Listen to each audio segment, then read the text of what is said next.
La FAO, à travers son projet Ostroglo 501, accompagne la direction de l'élevage à former les acteurs des chaînes de valeur avicole, notamment les éleveurs, les commerçants, les provendiers, à la mise en œuvre des bonnes mesures de biosécurité. Quand on dit les mesures de biosécurité, il y a 3 niveaux. Il y a d'abord l'isolement, le contrôle des mouvements et puis l'assainissement.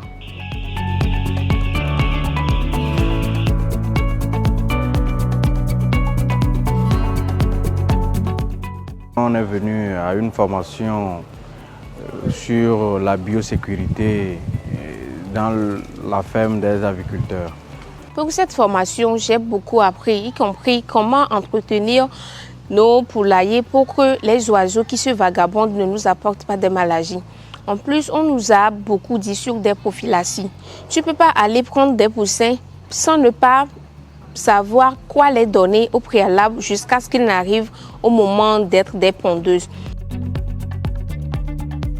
Nous pensons que cette formation ou cette sensibilisation est la bienvenue pour pouvoir faire marcher le projet que le gouvernement a pour les aviculteurs. Puisque nous avons une formation de Kekpo.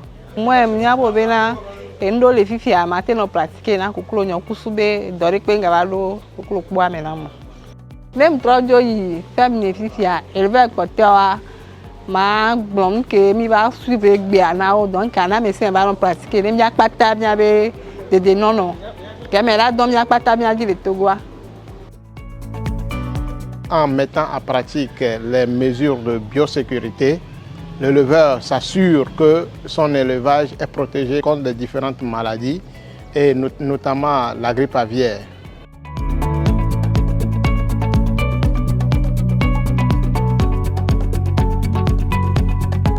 Ça, bon, mais assis à moi, nous on a tiqué. Nous on a des fois fait au moins par mois, mais là on va se faire 2 fois, une fois l'année. Afrique, Kokolo le Sahel là. Mais là on a tiqué les mais on a mis en couleur les mais c'est là notre propre quoi. Aujourd'hui, j'ai encore appris beaucoup de mesures de biosécurité, comment entretenir mon service, parce que mon marché, c'est mon lieu de travail, c'est mon service. Et je passe tout le temps, toute la journée. J'ai encore appris beaucoup de choses, comment faire pour éviter la maladie. Bon.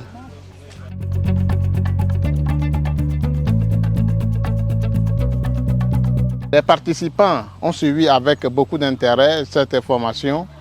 Ils ont posé beaucoup de questions, ils ont compris les termes. Et nous avons constaté qu'il y a certains même, ils entendent parler de grippe aviaire, ne savent pas de quoi il s'agit, mais à travers cette sensibilisation, ils savent qu'est-ce que la grippe aviaire, quels sont les moyens de transmission, quelles sont les espèces cibles et qu'est-ce qu'il faut faire pour éviter la grippe aviaire. Donc à ce jour-là, nous sommes convaincus, nous pouvons dire que tous ceux qui ont participé à cette formation ont des notions fondamentales sur la grippe aviaire et les mesures de biosécurité. Les participants se sont engagés à pratiquer, à mettre en œuvre ces bonnes mesures de biosécurité dans leur exploitation, dans le marché avicole. Nous avons discuté également avec les représentants des groupements des commerçants qui ont dit qu'à leur retour déjà, ils vont sensibiliser les autres à la pratique ou bien à la mise en œuvre des mesures de biosécurité dans les marchés de volailles.